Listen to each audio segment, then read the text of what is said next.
है और अपने ग्राहक को टारगेट कर पाती है। तो चलिए दोस्तों चलते हैं business lesson number 1। Business lesson number 1 है दोस्तों, सबसे पहले तो आप अपना खुद का बिजनेस स्टार्ट कीजिए। यदि आपके पास बिजनेस है तो अच्छी बात है, अगर बिजनेस नहीं है तो आप जल्द से जल्द बिजनेस स्टार्ट कीजिए। क्योंकि दोस्तों बिजनेस स्टार्ट करना अपने आप में एक बिजनेस लेसन है। क्योंकि दोस्तों ऐसा होता है कि बहुत सारे बिजनेसमैन यानी कि बिजनेस थिंकनेस रखने वाले लोग बिजनेस को स्टार्ट करने से डरते हैं कि आगे बिजनेस में लॉस होगा या फिर लाभ होगा, बिजनेस में कॉम्पिटिटर को कैसे हम कॉम्पैक्ट करेंगे, यानी कि कॉम्पिटिटर से कैसे लड़ेंगे, मार्केटिंग कैसे करेंगे, प्रोडक्ट डिजाइन कैसे होती है, हमारा एक्सपोर्ट ट्रांसपोर्ट कैसे होगा, यानी कि स्टाफ को कैसे मैनेज किया जाएगा, सेलिंग अप सेलिंग, या फिर जो बहुत सारी बिजनेस की समस्याएं होती है जो रियली होती है। तो इन सभी प्रॉब्लम्स को देखकर बहुत सारे स्टार्टअप डर जाते हैं और वो इस कन्फ्यूजन में रह जाते हैं कि उनको लाभ होगा या फिर हानि होगा, वो बिजनेस कर भी पाएंगे या फिर नहीं कर पाएंगे, इस डर से वो बिजनेस स्टार्ट नहीं कर पाते हैं। तो चलिए दोस्तों, आपके पास अगर बिजनेस है तो उस पर ध्यान देते हैं, अगर नहीं है तो एक नए बिजनेस को आप स्टार्ट कर सकते हैं। बिजनेस लेसन 2 है दोस्तों कि आप बिजनेस अगर स्टार्ट कर लिए या फिर बिजनेस है तो हमें ये करना चाहिए कि अपने कस्टमर को एनालाइज करना चाहिए। कस्टमर को देखना चाहिए कि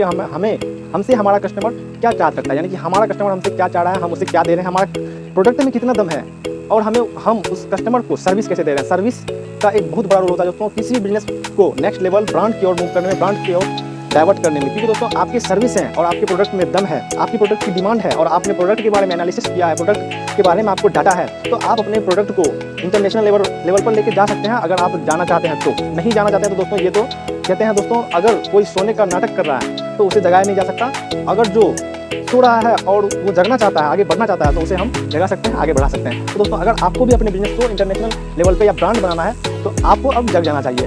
हमारा एक दोस्तों बिलियनियर ब्लूप्रिंट प्रोग्राम लॉन्च हुआ है, जिसमें कि दोस्तों बहुत सारे बिजनेस प्रोफेसर जो इंडिया के most popular most ranked businesses हैं, उनके बिजनेस फाउंडर, बिजनेस लीडर्स यहाँ पे इस बिजनेस प्रोग्राम में बताते हैं कि बिजनेस कैसे की जाती है, बिजनेस की स्ट्रेटजी, बिजनेस की सीक्वेंस, उन्होंने जो यूज़ किया मार्केटिंग स्ट्रेटजी, वो आपके साथ शेयर करते हैं। तो इस बिलियनियर ब्लूप्रिंट प्रोग्राम के बारे में अधिक जानकारी के लिए आप हमारे नंबर 1 वीडियो को विजिट कर सकते हैं। उनमें हमने बताया है कि बिलियनियर ब्लूप्रिंट प्रोग्राम क्या है। बिजनेस लेसन नंबर 3 है दोस्तों कि डिसीजन, किसी भी बिजनेस को आगे कैसे चलाना है, किस तरह से वो बिजनेस मूव करेगा, ग्रो होगा भी या फिर नहीं होगा, ये आपके डिसीजन पे दोस्तों पता चलता है कि आप किस समय कैसा डिसीजन ले रहे हैं। यानी कि आपका बिजनेस लॉस में चल रहा है, स्टाफ मैनेज नहीं हो रहा है, या फिर आपके फाइनेंशियली प्रॉब्लम है आपके बिजनेस में और आप एक एक्शन नहीं लेते हैं, एक अच्छी डिसीजन नहीं लेते हैं, तो आप और लॉस में चले जाते हैं, आपका बिजनेस जो है डाउनफॉल में चला जाता है। तो दोस्तों यहाँ पे डिसीजन आपको बहुत गेम चेंजर बनाती है आपके बिजनेस को। आप सही समय पे सही डिसीजन लेते हैं तो आपकी बिजनेस सही दिशा की ओर चलती है। तो दोस्तों डिसीजन हमें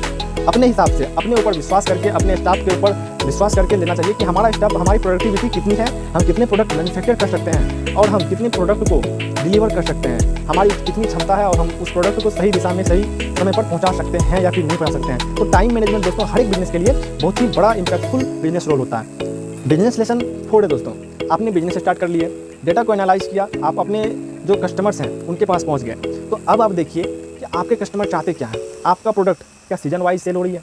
सीजन वाइज सेल मेरे कहने का मतलब ये है दोस्तों कि आपकी प्रोडक्ट की डिमांड उस समय बढ़ जाती है जिस समय कोई त्यौहार होती है, जिस समय सर्दी या गर्मी के मौसम में आपकी प्रोडक्ट डिमांड बढ़ती है, तो आपका प्रोडक्ट एक सीजनेबल प्रोडक्ट है। तो आप अपने प्रोडक्ट को सीजनेबल प्रोडक्ट कह सकते हैं क्योंकि उस प्रोडक्ट की डिमांड उस सीजन में, उस पर्व त्यौहार में बढ़ती है। तो आप यहाँ से क्लैरिफाई हो सकते हैं कि आपका प्रोडक्ट सीजनेबल है या फिर नहीं है। बिजनेस लेसन नंबर 5 है दोस्तों इम्प्लीमेंट। आपने जो सोचा, आपने जो समझा, आपके पास जो डेटा है, कस्टमर जो आपके पास है, आप जो डिसीजन लेने वाले हैं उसको इम्प्लीमेंट करना। बहुत सारे बिजनेस में दोस्तों, बहुत सारे बिजनेसमैन, बहुत सारे व्यापारी यहीं पे गलती कर देते हैं। वो सोच तो लेते हैं कि मुझे ये करना है, मुझे इस महीने इतने स्टॉक परचेज करने हैं, इतने सेलिंग करनी है, टारगेट वो कर तो लेते हैं कि इस महीने 1 करोड़, 2 करोड़, 5 करोड़, 500 करोड़ का टारगेट सेल करना है, बट वो नहीं कर पाते। क्यों? क्योंकि वो उन्होंने जो सोचा उसको इम्प्लीमेंट, एक्शन नहीं ले पाते हैं, अप्लाई नहीं कर पाते अपने जिंदगी में। तो दोस्तों अप्लाई कब, किस समय, किसके माध्यम से करना है और कहाँ करना है, किस सेक्टर में, कहाँ करने का मतलब दोस्तों किस सेक्टर में, फाइनेंस में, मैन्युफैक्चरिंग में या फिर डिलीवरी में, या आपके बिजनेस के जो डिपार्टमेंट है किस सेक्टर में, किस डिपार्टमेंट में आपको एक्शन लेना है, ये आपको क्लैरिफाई करना है, ये आपको पहले देख लेना है। तो दोस्तों आप जैसे कि अपने क्लाइंट का डेटा देखिए कि आपके प्रोडक्ट की डिमांड बढ़ रही है। आपने एक आइडिया लिया कि आपके प्रोडक्ट की डिमांड किस समय बढ़ती है, प्रोडक्ट में आपके ग्राहक जो हैं, ग्राहक के एज क्या है, आपके ग्राहक का जेंडर क्या है, आपके ग्राहक किस रीजन से आते हैं, किस स्टेट से आते हैं, उस स्टेट में किस कलर का प्रोडक्ट आपका ज़्यादा सेल हो रहा है, आपके किस फ्रेंचाइजी, किस स्टोर पे ज़्यादा ट्रैफिक आ रहा है, ट्रैफिक आने के बाद कहाँ पे आपको ज़्यादा से ज़्यादा ऑफर देने पड़ते हैं, कहाँ आपको ऑफर देने की आवश्यकता नहीं पड़ती है। अगर आपको ऑफर देनी पड़ती है तो आपके कौन से शहर में 50%, 20% या फिर 70% कितने ऑफर देने पड़ते हैं, कहाँ के क्लाइंट जो हैं, आपके क्लाइंट जो हैं वो लोअर क्लास के हैं, मिडिल क्लास के हैं, अपर क्लास के हैं, ये फाइंड करने होते हैं। यानी कि डेटा को एनालाइज कीजिए। डेटा एनालाइज करने से क्या होता है, आपके कॉस्ट घटती है। यानी कि आपको ये पता रहता है कि हमारा प्रोडक्ट कब कैसे सेल होने वाली है, कहाँ होने वाली है, कितनी होने वाली है और क्वांटिटी क्या रहेगी, ये आप डिफाइन कर पाते हैं। तो आपको लॉस कम होता है, आप मैन्युफैक्चरिंग उस हिसाब से करते हैं और आपको लॉस का सामना नहीं करना पड़ता है। तो दोस्तों बिजनेस लेसन नंबर 5 था ये। अब चलते हैं बिजनेस स्ट्रेटजी की ओर। बिजनेस स्ट्रेटजी नंबर 1 है दोस्तों, हम सभी दोस्तों किसी बिजनेस में इन्वॉल्व हों, किसी प्रकार की बिजनेस कर रहे हैं, वो बिजनेस इसी मेथड पर चलते हैं और बड़ी बड़ी कंपनियां इस मेथड पर काम ही नहीं करती। तभी वो इस मेथड को छोड़कर नई मेथड को अपने बिजनेस में अप्लाई करती है, तभी वो ब्रांड बन पाती है। तो दोस्तों इस मेथड को कहते हैं कोको बिजनेस मेथड। यानी कि दोस्तों इस बिजनेस में आपको हैवी इन्वेस्टमेंट की जरूरत पड़ेगी। इसमें आपकी जो भी बिजनेस कर रहे हैं, आप खुद से स्टोर खोलेंगे, खुद से स्टाफ मैनेज करेंगे, खुद से प्रोडक्ट बनाएंगे, खुद से डिलीवरी करेंगे, खुद से सेल करेंगे, खुद से मार्केटिंग करेंगे, आपके ऊपर। यानी कि स्टोर खोलने से लेकर चलाने तक की जिम्मेदारी इसमें आपकी होती है। कोको बिजनेस मेथड कहते हैं इसको, कंपनी ओन्ड कंपनी ओनर। यानी कि कंपनी जो करेगी सो कंपनी करेगी, इसके अलावा कोई नहीं करेगा। तो दोस्तों इस मेथड से हमें छुटकारा पाना है। हमें जहाँ तक हो सके अपने बिजनेस को मल्टीप्लाई करने के लिए अपने बिजनेस को एक एक हिस्से को बांटना है, कि यानी कि फ्रेंचाइजी देने हैं या फिर सेक्टर को एक अलग डिपार्टमेंट की ओर मूव करना है, ताकि हमारे बिजनेस को ग्रो करने के लिए हम बिजनेस की बहुत सारी टेंशन जो होती हैं, यानी कि जो हमारे ग्रो करने में बाधा बन रही है, उनसे थोड़ा दूर हो पाएँ, अपने बिजनेस को ग्रो करने में ध्यान दे पाएँ। तो इसी मेथड पर बेस्ड हैं वो, इसीलिए अपना ब्रांड नहीं बना पाते हैं, नेशनल लेवल पर नहीं जा पाते हैं, इंटरनेशनल ब्रांड नहीं बन पाते हैं, उभर के नहीं आ पाते हैं। तो दोस्तों इससे उभरने के लिए हमें इंप्लीमेंट करने होंगे। अभी दोस्तों क्या है कि कोको में हम खुद से स्टोर डाल रहे हैं, खुद से मैन्युफैक्चरिंग कर रहे हैं, खुद से स्टाफ हायर कर रहे हैं, स्टाफ को मैनेज कर रहे हैं, सैलरी भी खुद दे रहे हैं, यानी कि सारा A to Z काम खुद से कर रहे हैं। तो इससे उभरने के लिए हम आते हैं कोको बिजनेस मॉडल पर। COCO business model just means, इसका मीनिंग है दोस्तों फ्रेंचाइजी ओन्ड कंपनी ऑपरेटेड। मेरे कहने का मतलब ये है दोस्तों, फ्रेंचाइजी स्टोर ओपन करेगा, सैलरी जो है स्टाफ मैनेज वो फ्रेंचाइजी वाले करेंगे। आपको बस इतना करना है, आपको अपने फ्रेंचाइजीज को प्रोडक्ट डिलीवर करने हैं, समय पे डिजाइन करने हैं, प्रोडक्ट को मार्केटिंग करनी है। तो फ्रेंचाइजी ओन्ड कंपनी ऑपरेटेड, यानी कि फ्रेंचाइजी अपना स्टोर ओपन करेगा, चलाएगा, सेलिंग करेगा, आपको बस उसे ऑपरेट करना है। ऑपरेट करना है, उसे समय से प्रोडक्ट देना है, डिलीवर करना है, डिजाइन करना है प्रोडक्ट को, और आपको मार्केटिंग करनी है, ब्रांड की ओर अपने बिजनेस को आप लेकर जाना है। अब दोस्तों यहाँ से क्या होगा, कंपनी ऑपरेट, अगर ऑपरेट भी अभी भी आप जो ऑपरेट कर रहे हैं उसमें भी आपका टाइम, बहुत ज़्यादा टाइम स्पेंड होता है। तो इससे भी उभरने के लिए आप अपने बिजनेस को लेके जा सकते हैं फोफो बिजनेस मॉडल पे। फोफो बिजनेस मॉडल दोस्तों फ्रेंचाइजी ओन्ड फ्रेंचाइजी ऑपरेटेड, यानी कि दोस्तों फ्रेंचाइजी खुद से स्टोर डालेगा, खुद से स्टोर ओपन करेगा, खुद से मैनेज करेगा, खुद से स्टाफ को चलाएगा, खुद से सारा काम, यानी कि बिजनेस की जो A to Z उस रीजन वाइज का जो भी काम होगा वो फ्रेंचाइजी वाले खुद करेंगे। तो इसमें क्या होगा, आप अपने बिजनेस पर फोकस कर पाएंगे, आपका बिजनेस जल्द से जल्द ग्रो होगा। मेरे कहने का मतलब ये दोस्तों कि अगर आप फोफो बिजनेस मेथड को अपने बिजनेस में अप्लाई करते हैं तो आप अपने मार्केटिंग पे ध्यान दे पाएंगे। इस समय आप अपने जो बिजनेस है उसको ब्रांड की ओर मूव कर पाते हैं। अब दोस्तों आपको बिजनेस की स्टाफ मैनेजमेंट की टेंशन नहीं है, मैन्युफैक्चरिंग की टेंशन है, बट उतनी नहीं है, क्योंकि अब आपको सिर्फ अपना प्रोडक्ट बनाना है और फ्रेंचाइजी को देनी है, डिजाइन करना। आपके पास अब 3 ही टेंशन रहने वाले हैं, ब्रांडिंग, मार्केटिंग से आपका ब्रांडिंग हो जाएगा, डिजाइनिंग और डिलीवरी। ये तीनों आप एक सॉफ्टवेयर की मदद से ही कर सकते हैं। तो फोफो बिजनेस मॉडल मल्टीनेशनल कंपनी हो या फिर इंटरनेशनल कंपनी, नेशनल कंपनी या फिर कोई भी कंपनी जो आप जिनको अपने काम के बदौलत जानते हैं, वो फोफो बिजनेस मॉडल यूज करते हैं, वो आज ब्रांड बने हैं तो फोफो बिजनेस मॉडल के कारण से ही बने हैं। अब दोस्तों आपके मन में आ रहा होगा कि मान लीजिए कि मैंने बिजनेस स्टार्ट कर लिया, अपना स्टोर डाल लिया, फ्रेंचाइजी भी लगा ली, सारा बिजनेस स्ट्रेटजी यूज कर लिया, कोको फोको जो भी है बिजनेस स्ट्रेटजी सारा यूज कर लिया, बट ग्राहक कहाँ से लाएंगे?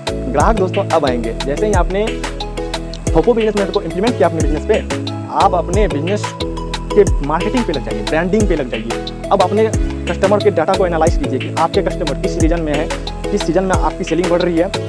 आप अपने कस्टमर के A to Z डाटा को फ्रेंचाइजी से कलेक्ट कीजिए। आप अपने यूजर को देखिए, अपने कस्टमर को देखिए, आपके कस्टमर किस जेंडर के हैं, किस एज के हैं और आपके कस्टमर क्या पसंद करते हैं। तो इनको आप डाइवर्ट करते हैं ब्रांडिंग की ओर। यानी कि दोस्तों मेरे कहने का मतलब है, अगर आपका यूजर, आपका कस्टमर एक यूथ है तो उन्हें यूथ आइकॉन के द्वारा आप टारगेट कर सकते हैं, मार्केटिंग कर सकते हैं, एडवर्टीजमेंट कर सकते हैं। मेरे कहने का मतलब है कि आप यूथ के सबसे पॉपुलर अभिनेता से अपनी ब्रांडिंग करवा सकते हैं, अपनी एडवर्टीजमेंट करवा सकते हैं, जिससे आपका एक नेशनल लेवल की छवि बनेगी। तो आपका बिजनेस धीरे धीरे ब्रांड की ओर मूव होता चला जाएगा। दोस्तों आपने एडवर्टीजमेंट की, मार्केटिंग पे अब आप उतर चुके हैं, मार्केटिंग पे आप जा चुके हैं, मार्केटिंग अब आप करने लगे हैं। तो अब आपको देखने हैं एक यूजर, एक कस्टमर को मार्केट से एक्वायर करने में आपको कितने रुपए खर्च करने पड़ रहे हैं, यानी कि पर कस्टमर एक्विजिशन कॉस्ट इन पर ध्यान देना है। यानी कि अगर आप 100 रुपये का एडवर्टीजमेंट कर रहे हैं, यानी एज ए एग्जाम्पल मैं बोल रहा हूँ, तो आपको उसमें कितने क्लाइंट मिल रहे हैं, कितने क्लाइंट क्लोज हो जा रहे हैं। क्लोज होने का मतलब कितने क्लाइंट आपको पेमेंट कर रहे हैं, आपसे प्रोडक्ट की खरीदारी कर रहे हैं। तो इससे आपके बिजनेस का पर कस्टमर एक्विजिशन कॉस्ट निकलता है। यहाँ पे आप देख पाते हैं कि आपके एक कस्टमर को एक्वायर करने में मार्केट से कितने खर्चे पड़ रहे हैं। मार्केटिंग का दोस्तों एक सही तरीका ये भी हो सकता है कि आप अपने कस्टमर को अगर एनालाइज कर लिए हैं कि आपके कस्टमर कौन है, middle class, upper class, lower class कौन है, एज क्या है, जेंडर क्या है, वो क्या चाहते हैं, कौन सी कलर, कौन सा डिज़ाइन, कौन सा रीजन, कौन सा सिटी, ये सारी डेटा को आपने एनालिसिस कर लिया है, तो आप अपने यूजर पे बेस पे एडवर्टीजमेंट कर सकते हैं। जैसे कि लोअर क्लास का अगर आपका कस्टमर है, आपका क्लाइंट है, तो उनको कहाँ पे आप टारगेट कर सकते हैं। उनको आप पब्लिक एरिया में टारगेट कर सकते हैं कि यूट्यूब, इंस्टाग्राम, यानी कि जो कि ऑनलाइन होते हैं। अगर आपके कस्टमर, आपका कंज्यूमर अपर क्लास का है, मिडिल क्लास का है, तो अपर क्लास के लोग क्या करते हैं, मल्टीप्लेक्स, हॉस्पिटल्स, यानी कि ऐसे जगह जहाँ पे एक, मेरे कहने का मतलब दोस्तों सही प्लेस का होना बहुत अनिवार्य है। क्योंकि दोस्तों बहुत जगह पे क्या होता है, बड़े बड़े मल्टीनेशनल कंपनी आज एडवर्टीजमेंट भी कर रही है लेकिन फ्लॉप हो जा रही है। क्यों? क्योंकि सही प्लेस पे एडवर्टीजमेंट नहीं कर पा रहे हैं। वो यूट्यूब पे एडवर्टीजमेंट चला देने से नहीं होगा दोस्तों, उनको सही जगह आपको टारगेट करना होगा, तभी वो आपके सही कस्टमर बन पाएंगे। यानी कि दोस्तों अगर आप मल्टीप्लेक्स में एड रन करते हैं तो मल्टीप्लेक्स में कौन जाते हैं, मल्टीप्लेक्स में वही जाएंगे जो अपर क्लास के या फिर मिडिल क्लास के हैं। वहाँ पे 2 मिनट की एड चलेगी, तो वहाँ पे आपके प्रोडक्ट को जो ग्राहक हैं, वहाँ से जो ग्राहक एक्वायर होंगे वो रियल होंगे, क्योंकि उन्होंने 2 मिनट का आपका ऐड देखा है और ऐड सटीकता के साथ देखा है। वहाँ से वो कहीं जा भी नहीं सकते हैं। जब ब्रेक होती है, जब फिल्म लगती है, ब्रेक होती है, तो वहाँ से वो कहीं जा भी नहीं पाते हैं। तो वहाँ से आपके क्लाइंट निकलते हैं। यानी कि मेरे कहने का मतलब ये है कि आप अपने कस्टमर को एडवर्टीजमेंट ऐसी जगह पे करें जहाँ पे आप वो सही तरह से टारगेट हो पाए। ऐसा होता है दोस्तों, मैं अगली वीडियो में चर्चा करूँगा कि फ्रेंचाइजी बनाए बिना आप अपने फ्रेंचाइजी कैसे बना सकते हैं। फ्रेंचाइजी बनाए बिना आप अपना फ्रेंचाइजी कैसे बना सकते हैं, इस टॉपिक पे हम अगली वीडियो में चर्चा करेंगे। तो आशा है दोस्तों कि आपको इस बिजनेस स्ट्रेटजी के बारे में अच्छी जानकारी मिली होगी। अगर किसी प्रकार की कमी हुई है तो आप हमें वीडियो में कमेंट कर सकते हैं। आगे जो हम वीडियो बनाने वाले हैं उसमें हम सुधार करने का कोशिश करेंगे। तो चलिए मिलते हैं अगली वीडियो में, तब तक के लिए जय हिंद।